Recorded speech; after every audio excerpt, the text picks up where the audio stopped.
El tren se detiene. Las puertas de los vagones de ganado se abren de golpe. Familias enteras salen tambaleándose a la luz, desorientadas después de días de viaje en la oscuridad. Un hombre de 17 años observa desde lejos, con el estómago retorcido.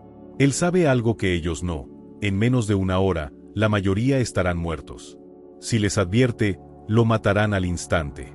Si se queda callado, será cómplice de su muerte. Y si intenta escapar para contarle al mundo lo que está pasando, enfrentará la persecución de 2000 soldados nazis, 200 perros entrenados y toda la maquinaria del Tercer Reich. Si intentas escapar, morirás. Es el primer mensaje que recibió Walter Rosenberg cuando llegó a Auschwitz en julio de 1942. Tenía solo 17 años. Una semana después de su llegada, Walter y miles de otros prisioneros fueron obligados a presenciar una ejecución pública. 2 hombres, colgados por haber intentado escapar. Los cadáveres se balanceaban en el viento con carteles que decían, «Porque intentamos escapar».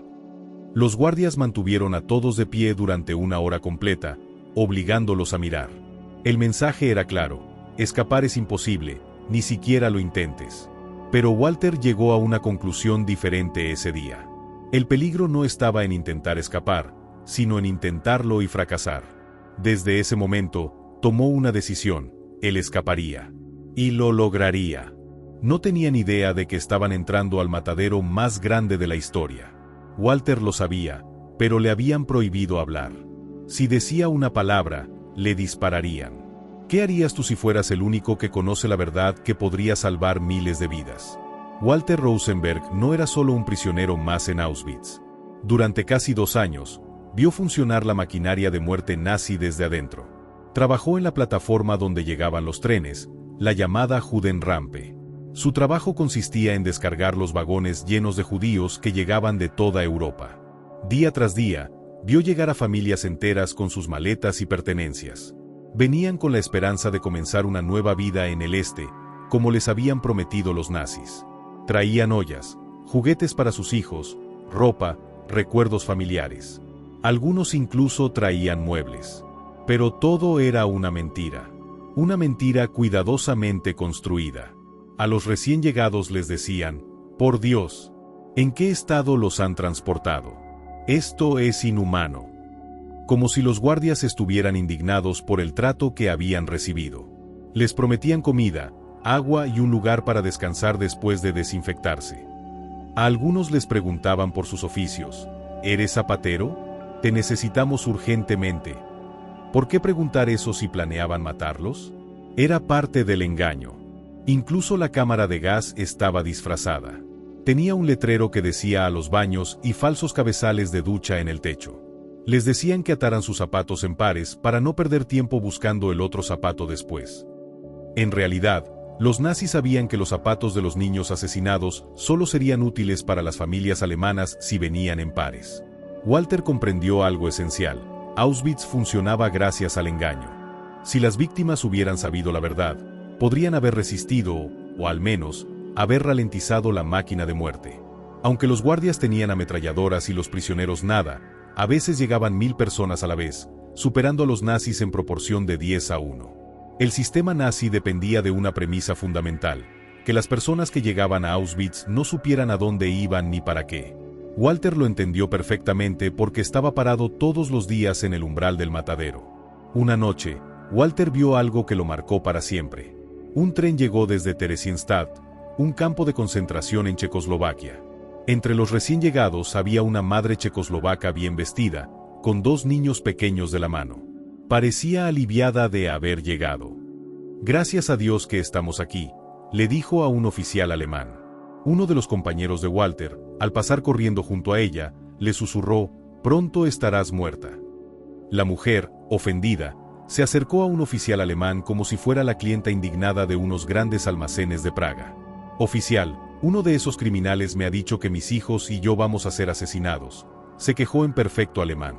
El oficial, con guantes y uniforme impecable, le dio su sonrisa más amable y le dijo, «Mi querida señora, somos gente civilizada.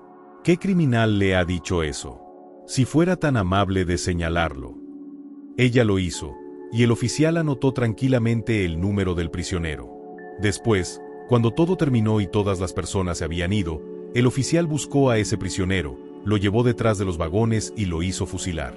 Walter estuvo entre los que llevaron su cadáver de vuelta al campo. Aproximadamente al mismo tiempo, la mujer que se había quejado fue gaseada, junto con sus 2 hijos pequeños. Esta realidad casi quiebra a Walter. Pero justo cuando podría haberse derrumbado, se llenó de una urgencia imparable. Tenía que actuar. Alguien tenía que escapar y dar la alarma, advertir que Auschwitz significaba muerte. Alrededor de su 18º cumpleaños, Walter decidió que esa persona debía ser él. No estaba solo. Fred Wetzler, un judío eslovaco 6 años mayor que Walter y del mismo pueblo, Trnava, se uniría a él en esta misión imposible. Pero ¿cómo escapar de un lugar diseñado específicamente para que nadie pudiera salir? Walter se convirtió en estudiante de escapismo. Aprendió de los prisioneros más veteranos del campo, especialmente de un capitán del Ejército Rojo. Poco a poco, forjó vínculos con la resistencia clandestina del campo y adquirió los conocimientos necesarios para intentar lo que ningún judío había hecho antes. El plan era audaz y peligroso. Se basaba en una observación cuidadosa del protocolo de seguridad nazi. La parte exterior del campo, donde los prisioneros trabajaban como esclavos, solo estaba vigilada durante el día. Por la noche, todos los prisioneros eran llevados de vuelta al campo interior, con sus dobles líneas de alambradas electrificadas. Había una excepción a esta regla.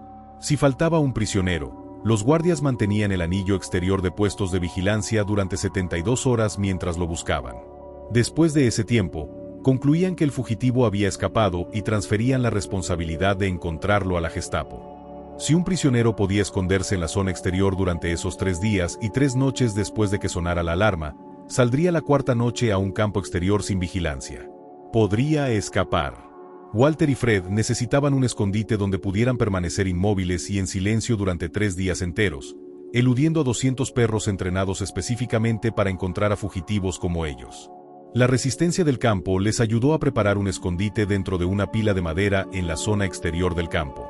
Pero había un problema: los perros. ¿Cómo evitar que los descubrieran por el olor? El capitán del Ejército Rojo tenía la respuesta: Machorka, un tabaco soviético barato empapado en gasolina y secado. Según él, este olor repelería a los perros. Después de meses de preparación minuciosa, el 7 de abril de 1944 llegó el momento. Walter y Fred se dirigieron al lugar designado. Sin decir palabra, sus compañeros les dieron la señal: háganlo ahora. Walter y Fred no dudaron. Treparon encima de la pila de madera, encontraron la abertura que habían preparado otros fugitivos y se dejaron caer dentro. Un segundo después, sus compañeros colocaron las tablas sobre sus cabezas. Uno de ellos susurró: «Buen viaje». Después, todo quedó en oscuridad y silencio. Sin demora, Walter se puso manos a la obra. Sacó la machorca y comenzó a colocarla cuidadosamente en las grietas entre las tablas de madera, esperando que el capitán soviético tuviera razón sobre su efecto en los perros. A las 6 de la tarde de aquel viernes sonó la sirena. Un aullido que hacía vibrar el aire y helaba la sangre, como 1000 manadas de lobos aullando al unísono. El ruido era espantoso, pero cada prisionero lo recibía con alegría. Significaba que al menos uno de ellos había sido dado por desaparecido en el recuento nocturno, posiblemente escapado. Esa era su señal. Fred y Walter se movieron del espacio principal bajo la pila de madera, que había sido construido para 4 personas, y se arrastraron hacia una especie de pasadizo que solo podía acomodar a 2. Era una capa extra de protección, un escondite dentro del escondite. Se apretujaron y se quedaron completamente inmóviles, uno al lado del otro. Sabían lo que traería la sirena. El retumbar de cerca de 2.000 pares de botas militares, marchando por el suelo, los oficiales maldiciendo y ladrando órdenes, sus perros babeando mientras buscaban cualquier signo de vida humana frágil y temblorosa. La búsqueda había comenzado y no cedería durante 3 días. Las horas se arrastraron lentamente del sábado al domingo. Los guardias mantuvieron la búsqueda. Fred y Walter se quedaron inmóviles cuando oyeron a 2 hombres, alemanes, a pocos metros de distancia. Era a primera hora de la tarde y podían captar cada palabra. «No pueden haber escapado», dijo uno. «Deben estar todavía en el campo». Los alemanes comenzaron a especular sobre los posibles escondites de Fred y Walter. ¿Qué tal esa pila de madera? Walter y Fred no se movieron.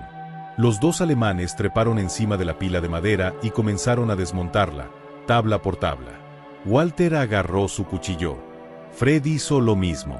Y entonces, no por primera vez, la vida de Walter se salvó por un momento aleatorio de buena suerte. A lo lejos se produjo una conmoción repentina, voces distantes pero excitadas. Fred y Walter podían oír a los hombres justo encima de ellos hacer una pausa, con sus oídos aparentemente atentos para captar lo que estaba sucediendo. Pasó un segundo, luego otro.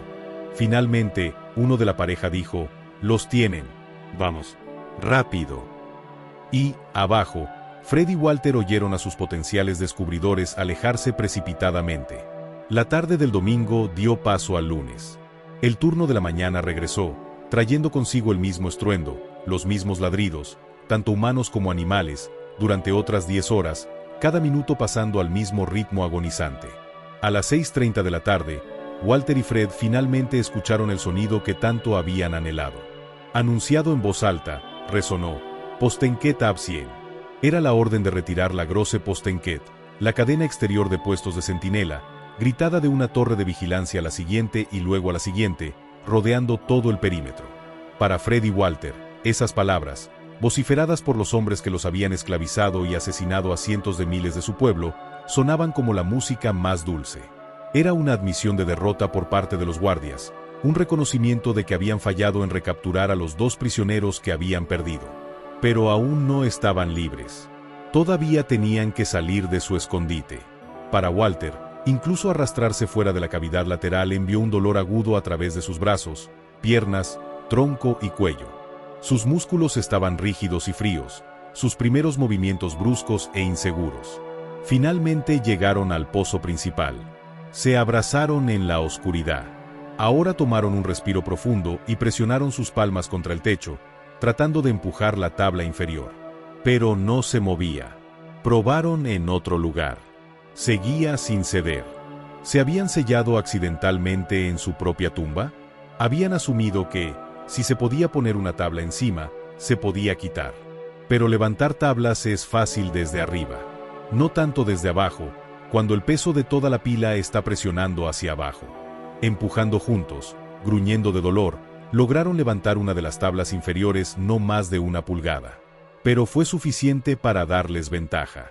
Ahora podían agarrarla, lo justo para empujarla hacia un lado. Fred se volvió hacia Walter con una sonrisa. «Gracias a Dios por esos alemanes que casi nos encontraron», susurró. «Si no hubieran movido esas tablas, habríamos quedado atrapados». Reunieron sus fuerzas de nuevo, moviendo y empujando las tablas hasta que pudieron, con un esfuerzo desgarrador, arrastrarse hacia arriba y salir. Por fin, lo habían conseguido. Habían salido de ese agujero en el suelo. Exhaustos por el esfuerzo y los 3 días de confinamiento, los 2 hombres se detuvieron para contemplar el cielo nocturno. Estaba despejado, la luna brillaba. Necesitaban ponerse en marcha, pero primero volvieron a colocar las tablas en su posición original. En parte era una determinación de ser minuciosos, de no dejar ninguna pista para quienes estarían allí a la mañana siguiente. Pero en parte era la esperanza de que este agujero oculto pudiera servir como escotilla de escape para alguien más. Fred y Walter estaban en camino de convertirse en los primeros judíos en ingeniar su propia fuga de Auschwitz. No querían ser los últimos. Luego se dirigieron hacia el oeste, hacia el pequeño bosque de abedules que daba nombre a Birkenau. No avanzaron a pie, sino sobre sus estómagos, pulgada a pulgada, al estilo comando. No se levantaron hasta que llegaron a los árboles, el mismo pequeño bosque que albergaba las fosas que una vez habían quemado cadáveres día y noche. La valla perimetral no era como las que habían conocido en el campo interior. No tenía luces conectadas a cada poste, el alambre no estaba electrificado. Aún así, la pareja no se arriesgaba. Habían fabricado con antelación algo que podía funcionar como una especie de pinza para la ropa, protegiendo sus manos mientras, trabajando desde abajo, levantaban el alambre por encima del suelo. Eso hizo una abertura lo suficientemente grande para que pudieran pasar arrastrándose. Ahora estaban al otro lado de la valla. Se mantendrían cerca de ella, caminando en un circuito casi completo. Pronto, pasaron por el campo interior, las luces que marcaban su perímetro cálidas y brillantes.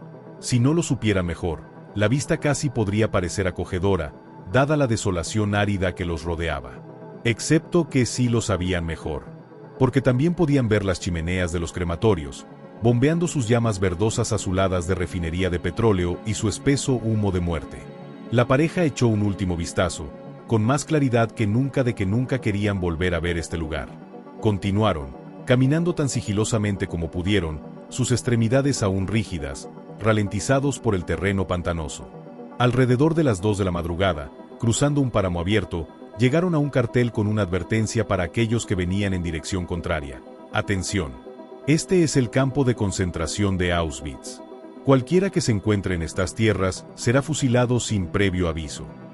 Les había llevado demasiado tiempo, pero por fin habían llegado al final de la vasta zona de interés que envolvía el campo. Por un momento al menos, podían felicitarse. El 10 de abril de 1944, cada uno había logrado lo que ningún judío había hecho antes. Habían escapado de Auschwitz. Y ahora emprenderían su verdadera misión: advertir al mundo de los horrores que había dentro. Pero el escape del campo era solo el comienzo. Ahora estaban en territorio hostil, en la Polonia ocupada por los nazis. Sin mapa ni brújula, debían atravesar montañas, pantanos y ríos para llegar a su Eslovaquia natal. Y lo peor de todo, estaban vestidos con los inconfundibles uniformes a rayas de los prisioneros de los campos de concentración. Walter y Fred sabían que necesitaban ropa nueva urgentemente. Decidieron esperar hasta la noche siguiente para buscar una granja aislada donde pudieran conseguir algo que ponerse. Se escondieron durante todo el día en un bosque denso, recuperándose del agotamiento y planeando sus próximos movimientos. Con cada hora que pasaba, la amenaza de ser descubiertos aumentaba. La Gestapo estaría organizando búsquedas en toda la región. Los campesinos locales podrían recibir recompensas por entregar a fugitivos. Cualquier encuentro podría ser fatal. La segunda noche, encontraron una pequeña granja. Esperaron hasta que las luces se apagaron y luego Walter se acercó sigilosamente a un tendedero. Consiguió 2 camisas, un par de pantalones y una gorra. No era mucho, pero al menos podrían quitarse los uniformes del campo. La ropa robada era demasiado grande para ellos. Después de 2 años de hambre en Auschwitz, sus cuerpos estaban demacrados. Pero cualquier cosa era mejor que los uniformes a rayas. Durante los días siguientes, avanzaron solo de noche, escondiéndose durante el día. Comían lo que podían encontrar: bayas silvestres, tubérculos, ocasionalmente vegetales robados de algún huerto. El hambre era constante, pero estaban acostumbrados a ella después de Auschwitz. El mayor desafío era cruzar los ríos. Las puentes estaban vigilados.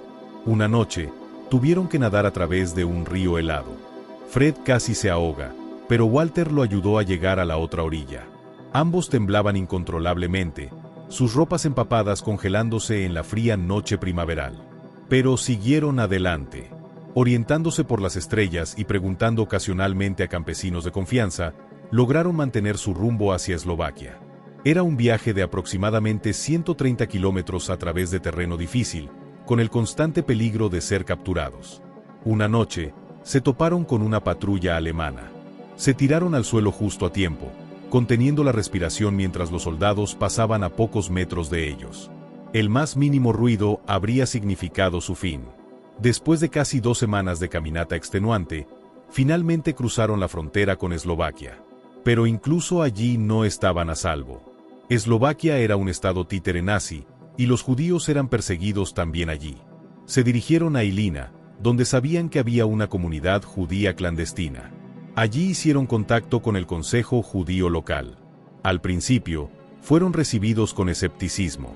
2 hombres que afirmaban haber escapado de Auschwitz. Sonaba imposible. Pero Walter y Fred tenían algo que nadie más tenía: conocimiento detallado y de primera mano sobre el funcionamiento interno de Auschwitz-Birkenau. Podían describir con precisión milimétrica la disposición del campo, los procesos de selección, las cámaras de gas, los crematorios. Sabían cosas que solo alguien que hubiera estado allí podría saber. Lentamente, los líderes judíos comenzaron a creerles. Lo que contaban era tan horrible, tan incomprensible, que al principio les resultaba difícil aceptarlo como verdad. Pero la precisión de sus descripciones, los detalles específicos, la coherencia de su relato, todo apuntaba a una terrible realidad. Walter y Fred no perdieron tiempo. Durante 3 días, se sentaron con miembros del Consejo Judío y dictaron lo que sabían. Todo lo que habían visto, todo lo que habían experimentado, los nombres de los oficiales, las fechas de llegada de los transportes, los números aproximados de personas gaseadas. Este testimonio se convirtió en un informe de 32 páginas, conocido posteriormente como el Protocolo de Auschwitz o Informe Verba-Wetzler. Fue el primer relato detallado de la matanza masiva que estaba ocurriendo en Auschwitz-Birkenau. El informe incluía mapas precisos del campo, diagramas de las cámaras de gas y los crematorios, y descripciones detalladas de los métodos utilizados para el exterminio en masa. También contenía estadísticas sobre el número de personas ya asesinadas, desglosadas por país de origen. Pero lo más importante, el informe advertía que los nazis estaban planeando la deportación y el exterminio de los 800.000 judíos de Hungría. Esta información era crucial, ya que las deportaciones aún no habían comenzado. Mientras el informe se escribía y traducía, Walter y Fred permanecieron escondidos. Si los nazis descubrían que habían escapado y estaban difundiendo información sobre Auschwitz, los buscarían implacablemente. Walter, que ahora utilizaba el alias Rudolf Verba, fue especialmente insistente en que el informe debía llegar a Hungría lo antes posible. Sabía que cada día de retraso significaba miles de vidas perdidas. El informe comenzó su viaje. Fue pasado de mano en mano a través de la red clandestina, copiado, traducido y distribuido. Llegó a Hungría, Suiza, Gran Bretaña y Estados Unidos. Finalmente aterrizó en los escritorios de Winston Churchill, Franklin Roosevelt y el Papa. Pero el camino no fue fácil. Hubo retrasos, obstrucciones, incluso intentos de suprimir la información. Algunos líderes judíos temían que difundir tales noticias provocaría pánico.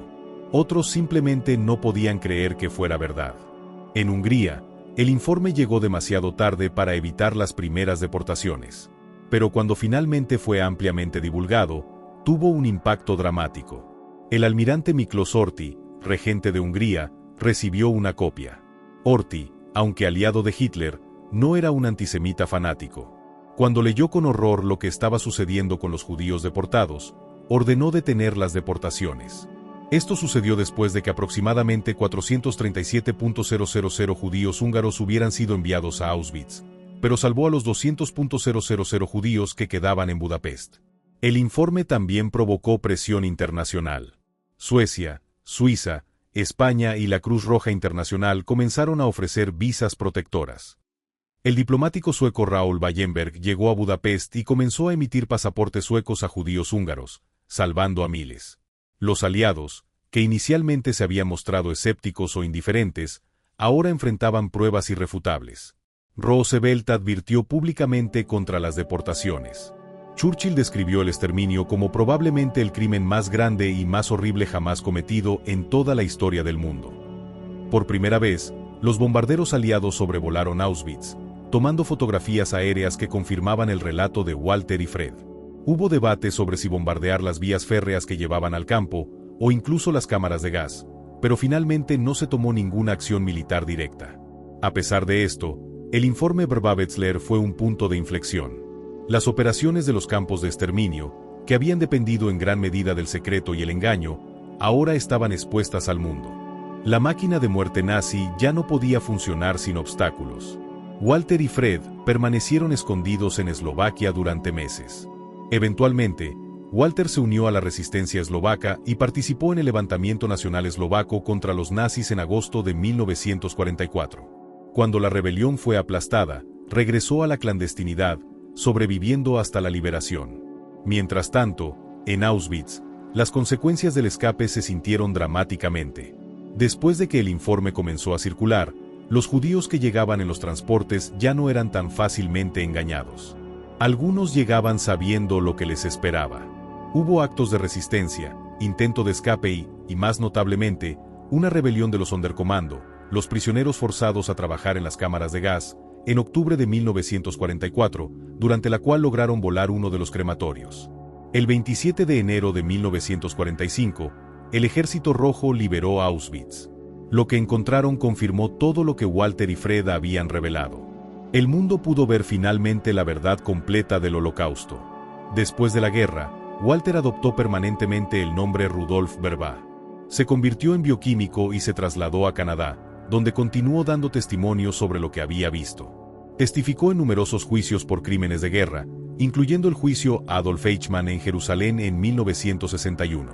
A lo largo de su vida, Vrba mantuvo que uno de sus mayores logros fue haber ayudado a desmantelar la maquinaria de engaño de los nazis. Como él mismo escribió, pude detectar que la total aniquilación de los judíos europeos estaba considerada por los nazis como un secreto de Estado de mayor importancia que todo el esfuerzo de guerra en conjunto. Resultaba claro para mí que esto solo podía significar una cosa: la culpabilidad. Rudolf Vrba murió en Vancouver, Canadá, en 2006, a la edad de 81 años. Hasta el final, nunca dejó de contar su historia, determinado a que el mundo no olvidara la verdad de Auschwitz y como el engaño había sido un componente fundamental del Holocausto. Fred Wetzler también sobrevivió a la guerra y permaneció en Checoslovaquia, donde trabajó como editor. Murió en 1988, a los 69 años. Juntos, estos dos hombres lograron lo imposible. No solo escaparon del campo de la muerte más notorio de la historia, sino que sus acciones salvaron directamente a unas 200.000 vidas e indirectamente contribuyeron a exponer los crímenes nazis ante el mundo entero. La historia de Walter Rosenberg, más tarde conocido como Rudolf Vrba, y de Fred Wetzler, es un recordatorio del poder de la verdad frente a la mentira más grande jamás contada. Es una historia de valor extraordinario, astucia y, sobre todo, de la determinación humana de hacer lo correcto incluso en las circunstancias más desesperadas.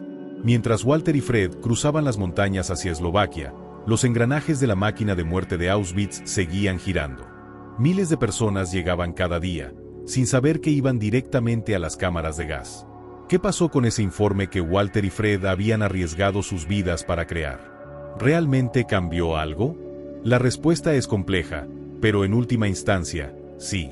Ese documento de 32 páginas tuvo un impacto que reverberó a través de la historia. El informe Vrba-Wetzler, como llegaría a conocerse, era único por su precisión y detalle. No era solo otro rumor sobre atrocidades nazis, era un testimonio de primera mano, con mapas precisos, estadísticas, nombres y descripciones exactas de los procesos de exterminio. El documento se distribuyó a través de canales clandestinos y llegó a Suiza en junio de 1944. Desde allí, se transmitió a gobiernos aliados, líderes religiosos y organizaciones humanitarias. Por primera vez, el mundo tenía pruebas concretas e irrefutables de lo que realmente estaba sucediendo en Auschwitz. La reacción fue mixta. Algunos funcionarios aliados seguían escépticos, incapaces de creer que incluso los nazis pudieran cometer atrocidades de tal magnitud. Otros reconocieron la verdad, pero consideraron que poco podían hacer dadas las prioridades militares del momento. Pero en Hungría, donde las deportaciones a Auschwitz estaban en pleno apogeo, el informe tuvo un impacto directo y dramático. Cuando llegó a Budapest, ya habían sido deportados unos 437.000 judíos húngaros. Prácticamente ninguno sobrevivió. El regente de Hungría, Miklós Horthy, recibió una copia del informe. Al leer los detalles horripilantes sobre lo que estaba sucediendo con los judíos húngaros en Auschwitz, Horthy quedó profundamente impactado. A pesar de ser aliado de Hitler, ordenó detener inmediatamente las deportaciones. Esta decisión salvó a unos 200.000 judíos de Budapest que aún no habían sido deportados. La presión internacional también aumentó. Suecia envió al diplomático Raoul Wallenberg a Budapest con la misión específica de proteger a los judíos restantes. Wallenberg emitió miles de pasaportes protectores suecos y estableció casas seguras bajo protección diplomática donde los judíos podían refugiarse. Mientras tanto, el Vaticano, Estados Unidos y Gran Bretaña comenzaron a hacer declaraciones públicas condenando las deportaciones. Roosevelt advirtió de consecuencias si los húngaros continuaban cooperando con los nazis. Churchill describió lo que estaba ocurriendo como probablemente el crimen más terrible en toda la historia de la humanidad. Los aliados finalmente tomaron fotografías aéreas de Auschwitz, confirmando los detalles proporcionados por Walter y Fred. Aunque nunca llegaron a bombardear las vías férreas que conducían al campo, como muchos habían pedido, la presión diplomática y las amenazas de represalias después de la guerra tuvieron un efecto. Pero quizás lo más importante fue que el secreto se había roto. El engaño masivo que permitía a los nazis llevar a miles de personas dócilmente a la muerte había quedado al descubierto. Cuando algunos transportes posteriores llegaron a Auschwitz, los prisioneros ya sabían lo que les esperaba. Hubo resistencia, intentos de fuga e incluso una rebelión organizada. En octubre de 1944, los Sonderkommando, prisioneros judíos forzados a trabajar en las cámaras de gas y crematorios, se rebelaron. Usando explosivos contrabandeados por mujeres que trabajaban en una fábrica de municiones cercana, volaron el crematorio 4 y mataron a varios guardias. Aunque casi todos los rebeldes fueron eventualmente capturados y ejecutados, su acción demostró que incluso en el lugar más oscuro de la Tierra, la resistencia era posible. El 27 de enero de 1945, el Ejército Rojo liberó finalmente Auschwitz. Los soldados soviéticos quedaron horrorizados por lo que encontraron: miles de prisioneros moribundos, montañas de pertenencias robadas y evidencia inequívoca de genocidio industrial. Todo confirmaba lo que Walter y Fred habían contado al mundo meses antes. Después de la guerra, las vidas de Walter y Fred tomaron caminos diferentes. Fred Wetzler regresó a Checoslovaquia, donde trabajó como editor y ocasionalmente escribió poesía bajo el seudónimo de Josef Lanik. Llevó una vida relativamente tranquila hasta su muerte en 1988. Walter Rosenberg, ahora permanentemente conocido como Rudolf Vrba, tuvo una vida más pública. Testificó en numerosos juicios por crímenes de guerra, incluyendo el juicio de Adolf Eichmann en Jerusalén. Estudió bioquímica y se convirtió en un respetado profesor universitario, primero en Israel y luego en Inglaterra y Canadá. Vrba nunca dejó de hablar sobre Auschwitz. Se convirtió en una de las voces más importantes del Holocausto, dedicando gran parte de su vida a desmentir a los negacionistas y asegurarse de que el mundo no olvidara. Escribió un libro sobre sus experiencias, Escapé de Auschwitz, que ha sido traducido a numerosos idiomas.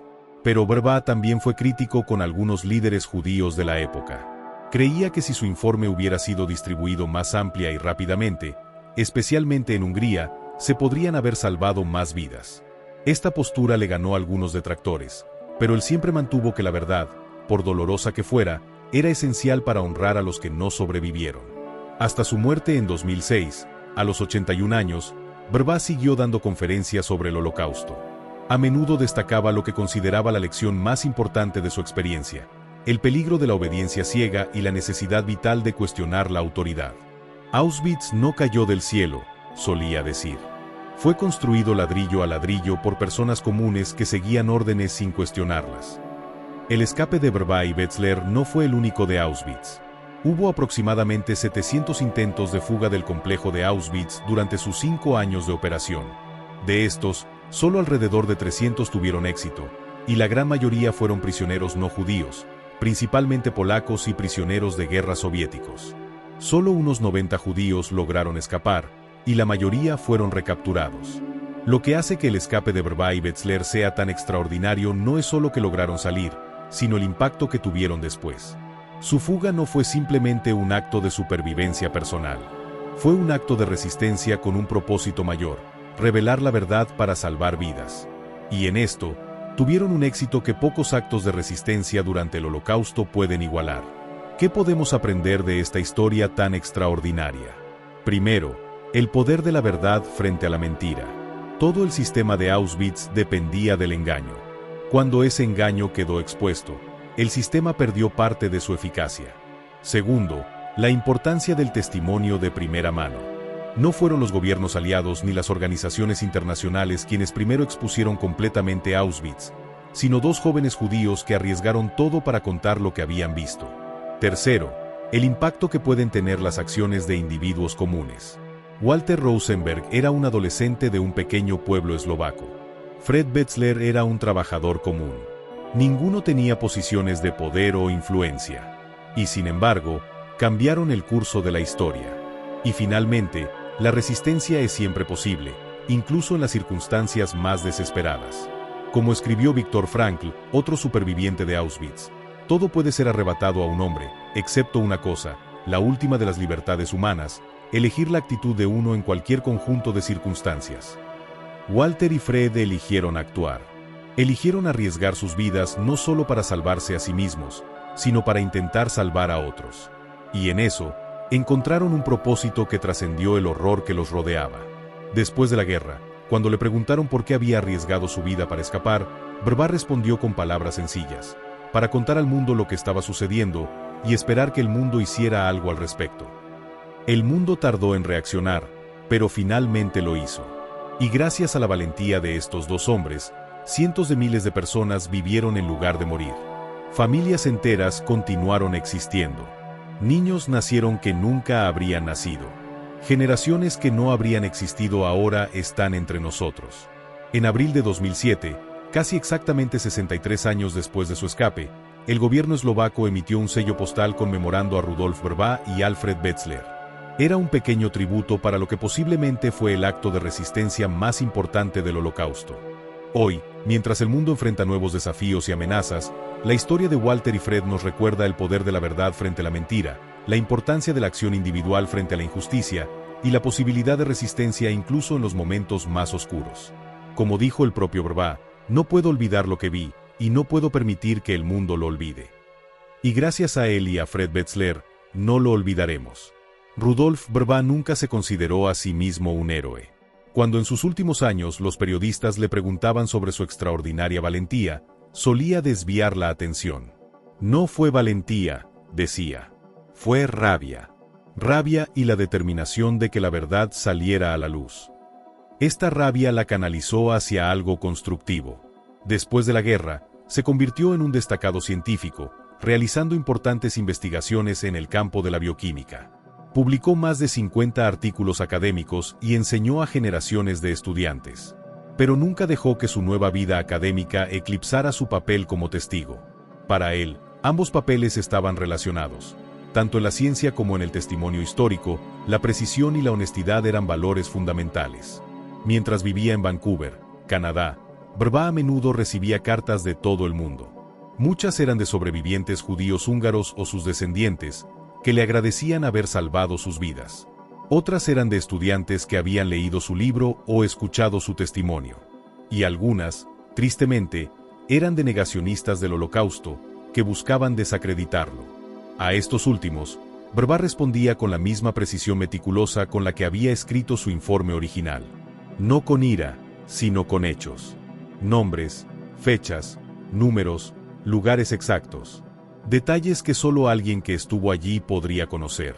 Como científico, Vrba entendía que los hechos importan. Como sobreviviente, entendía que los testimonios importan. Y como ser humano, entendía que la memoria importa.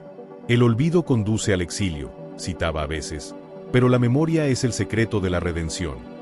Walter Rosenberg, un joven judío de 17 años que llegó a Auschwitz en 1942, podría haber sido solo una estadística más, uno de los millones que desaparecieron sin dejar rastro. En cambio, se convirtió en Rudolf Vrba, un hombre que alteró el curso de la historia con su valentía, inteligencia y determinación. Su legado nos recuerda que, incluso en las situaciones más desesperadas, las acciones de un individuo pueden tener un impacto que resuena a través de las generaciones. En un mundo que a veces parece abrumado por la injusticia y la crueldad, la historia de Walter y Fred nos ofrece algo invaluable: esperanza. Esperanza de que la verdad puede prevalecer sobre la mentira. Esperanza de que la acción puede triunfar sobre la pasividad. Esperanza de que, incluso en el lugar más oscuro imaginable, la luz de la humanidad puede continuar brillando. Como dijo Elie Wiesel, otro sobreviviente de Auschwitz, solo aquellos que experimentaron Auschwitz saben lo que fue. Otros nunca lo sabrán. Pero gracias a Walter Rosenberg y Fred Wetzler, al menos podemos intentar comprender. Y en esa comprensión, quizás encontremos la determinación de asegurarnos de que tales horrores nunca vuelvan a ocurrir. Si esta historia sobre valor, resistencia y el poder de la verdad te ha impactado tanto como a mí, te invito a suscribirte para más relatos históricos. Hasta la próxima.